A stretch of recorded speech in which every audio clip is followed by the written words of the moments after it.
ರೈತರೇ ಹೇಳಿ ಎದ್ದೇಳಿ.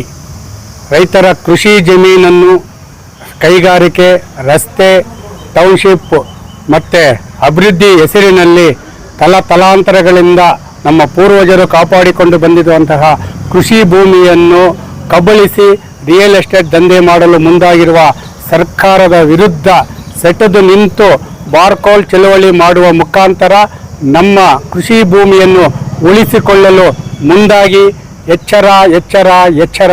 ಸರ್ಕಾರಗಳೇ ಎಚ್ಚರ. ರೈತರನ್ನು ಯಾಮಾರಿಸಿ ಕೃಷಿ ಜಮೀನನ್ನು ಭೂಸ್ವಾಧೀನ ಮಾಡಿಕೊಂಡು ರಿಯಲ್ ಎಸ್ಟೇಟ್ ದಂಧೆ ಮಾಡಿಕೊಳ್ಳುವ ಮುಖಾಂತರ ಅನ್ನದಾತನನ್ನು ಬೀದಿಗೆ ತಳ್ಳಿ ಕೈಗಾರಿಕೆ, ಟೌನ್ಶಿಪ್ಗಳನ್ನು ನಿರ್ಮಾಣ ಮಾಡಿ ಅಲ್ಲಿಯೇ ರೈತರನ್ನು ಕೂಲಿ ಕಾಳುಗಳಂತೆ ಸೆಕ್ಯೂರಿಟಿ ಗಾರ್ಡ್ಗಳಂತೆ ನೇಮಕ ಮಾಡಲು ಮುಂದಾಗಿರುವ ಸರ್ಕಾರಗಳೇ ಎಚ್ಚರ ಎಚ್ಚರ ಎಚ್ಚರ. ರೈತರ ಕೋಪ ಕಟ್ಟೆ ಹೊಡೆದಿದೆ. ಬಿಡದಿ ರೈತರು ಟೌನ್ಶಿಪ್ಗೆ ವಿರೋಧ ಮಾಡಿ ಒಬ್ಬ ವಯಸ್ಸಾದ ಮಹಿಳೆ ಒಂದು ಮಾತು ಹೇಳ್ತಾರೆ, ಏಯ್ DK ಶಿವಕುಮಾರ್ ಅವರೇ, ನಿನಗೆ ತಾಕತ್ತಿದ್ರೆ ಬಂದು ನಮ್ಮ ಊರಲ್ಲಿ ನಮ್ಮ ಕೃಷಿ ಜಮೀನನ್ನು ಮೇಲೆ ಕೈ ಹಾಕು ಅಂತೇಳಿ. ಆ ಒಂದು 70 ವರ್ಷದ ವಯಸ್ಸಾದಂತಹ ಮಹಿಳೆಗಿರುವ ರೋಷಾಗ್ನಿ ಏನು ಇವತ್ತು ಕೋಪ ನಮ್ಮ ಯುವ ಸಮುದಾಯಕ್ಕೆ ಯಾಕಿಲ್ಲ ಅಂತೇಳಿ ನಾವು ಪ್ರಶ್ನೆ ಮಾಡ್ತಾ ಇದ್ದೀವಿ. ಆ ಮಹಿಳೆಗೆ ಬಂದಿರುವಂತಹ ಕೋಪ ಪ್ರತಿಯೊಬ್ಬ ಯುವಕರಿಗೂ ಬರಬೇಕು. ಇವತ್ತು ಕೋಟಿ ಕೋಟಿ ಖರ್ಚು ಮಾಡಿ ಶಿಕ್ಷಣ ಪಡೆದರೂ ಸಹ ಉದ್ಯೋಗ ಸಿಗ್ತಾ ಇಲ್ಲ. ಇವತ್ತು ಸ್ವಾಭಿಮಾನದ ಬದುಕನ್ನು ನೀಡಿರುವಂತಹ ಕೃಷಿ ಭೂಮಿಯನ್ನೇ ನಂಬಿ ಜೀವನ ಮಾಡುತ್ತಿರುವ ಕೃಷಿ ಭೂಮಿಯನ್ನೇ ಇವತ್ತು ಅಭಿವೃದ್ಧಿ ಹೆಸರಿನಲ್ಲಿ ಕೊಲ್ಲಲು ಹೊರಟಿರುವ ಸರ್ಕಾರಗಳೇ, ನಿಮ್ಮ ರೈತ ವಿರೋಧಿ ಧೋರಣೆ, ಕೃಷಿ ಭೂಮಿ ವಿರೋಧಿ ಧೋರಣೆ ಕೈ ಬಿಡಿ. ನಮ್ಮ ಕೃಷಿ ಭೂಮಿಯನ್ನು ನಮಗೆ ಉಳಿಸಿ. ಯಾಕಂದರೆ ಇವತ್ತು ರೈತ ಅಂದರೆ ಇಡೀ ದೇಶಕ್ಕೆ ಅನ್ನ ಹಾಕುವ ಅನ್ನದಾತ. ಅಂತಹ ಅನ್ನದಾತನನ್ನು ಶೋಷಣೆ ಮಾಡುವ ಮುಖಾಂತರ ನೀವು ಟೌನ್ಶಿಪ್ ಮಾಡ್ತೀವಿ, ನಾವು ಕೈಗಾರಿಕೆ ಮಾಡ್ತೀವಿ, ರಸ್ತೆ ಮಾಡ್ತೀವಿ. ಅಲ್ಲ ಸ್ವಾಮಿ, ಕಂದಾಯ ಮಂತ್ರಿಗಳೇ, ಸರ್ಕಾರಗಳೇ, ಇವತ್ತು ನಿಮಗೊಂದು ಪ್ರಶ್ನೆ ಮಾಡ್ತಾ ಇದ್ದೀವಿ. ಇವತ್ತು ರಾಜ್ಯಾದ್ಯಂತ ಲಕ್ಷ ಎಕರೆ ವೆಚ್ಚದಲ್ಲಿ ಗೋಮಾಳ ಇದೆ.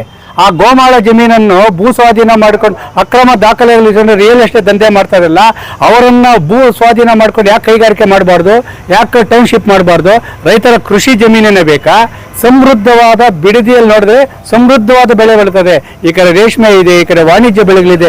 ಅಂತಹ ರೈತರ ಜಮೀನಿನ ಮೇಲೆ ನಿಮ್ಮ ಒಕ್ಕ ದೃಷ್ಟಿ ಬಿದ್ದಿದೆಯಲ್ಲ, ನಿಮಗೆ ನಾಚಿಕೆ ಆಗಲ್ವಾ? ನಿಮಗೆ ಮಾನ ಮರ್ಯಾದೆ ಇದ್ದರೆ ಇವತ್ತು ಒಂದೊಂದು ಕುಟುಂಬಕ್ಕೆ ರಿಯಲ್ ಎಸ್ಟೇಟ್ ಉದ್ಯಮದವರು 1000 ಎಕರೆ 2000 ಎಕರೆ ಭೂ ಖರೀದಿ ಮಾಡಿ ರೈತರನ್ನ ವಂಚನೆ ಮಾಡ್ತಾ ಇದ್ದಾರಲ್ಲ. ಒಂದು ಕುಟುಂಬಕ್ಕೆ 5 ಎಕರೆ ಮೀಸಲಾಗಿ ಏನೋ ಮಂಜೂರು ಮಾಡಿ ಇನ್ನು ಮಿಕ್ಕೆಲ್ಲ ಜಮೀನು ತಗೊಳ್ಳಿ. ಅದನ್ನು ಬಿಟ್ಟು ರೈತರ ಕೃಷಿ ಜಮೀನು ತಂಟೆಗೆ ಬಂದರೆ 1 ಎಕರೆಗೆ ಬದಲಾಗಿ 5 ಎಕರೆ ಗೋಮಾಳ ಜಮೀನನ್ನು ಕೊಡಿ, ಕೃಷಿ ಫಲವತ್ತಾದ ಜಮೀನು ಕೊಡಿ. ಅದನ್ನು ಬಿಟ್ಟು ಕೃಷಿ ಜಮೀನಿನ ಮೇಲೆ ನಾನು ಟೌನ್ಶಿಪ್ ಮಾಡ್ತೀನಿ ಅಂತ ಯಾರೋ ನಿಮ್ಮ ಫಾಲೋವರ್ಸ್ನನ್ನು ಮಾಡ್ಕೊಂಡ್ಬಿಟ್ಟು ಅವ್ರನ್ನ ಕರ್ಕೊಂಬಂದುಬಿಟ್ಟು ನಾವು ನಮ್ಮ ಭೂಮಿನ ಕೊಡ್ತೀವಿ ಅಂತ ಹೇಳ್ಬಿಟ್ಟು ಹೇಳಿಕೆ ನೀಡೋದಾಗಲ್ಲ. ಇವತ್ತು ಆ ಬಿಡದಿ ಗ್ರಾಮದಲ್ಲಿ ಆ ರೈತ ಮಹಿಳೆ, ಆ ವಯಸ್ಸಾದ ಮಹಿಳೆ ಕೀಡಿರುವಂತಹ ಒಂದು ಹೇಳಿಕೆಗೆ ನಿಮಗೆ ತಾಕತ್ತಿದ್ರೆ ಉತ್ತರ ಕೊಡಿ.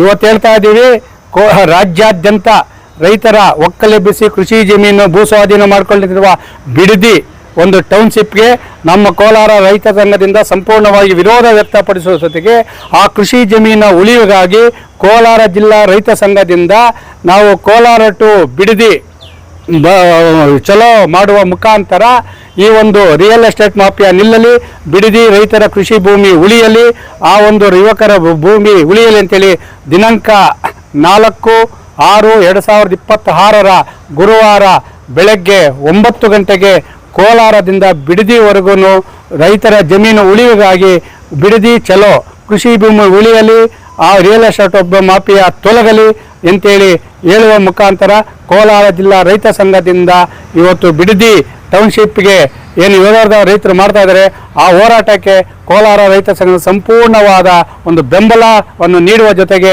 ಸರ್ಕಾರಗಳ ವಿರುದ್ಧ ಹೋರಾಟಕ್ಕೆ ಕೋಲಾರ ಜಿಲ್ಲೆಯಿಂದಲೇ ನಾವು ಬೆಂಬಲವನ್ನು ಸೂಚನೆ ಮಾಡುವ ಮುಖಾಂತರ ನಮ್ಮ ರೈತರ ಕೃಷಿ ಜಮೀನು ಉಳಿಸುವ ಒಂದು ಹೋರಾಟಕ್ಕೆ ಮುಂದಾಗ್ತಾ ಇದೆ.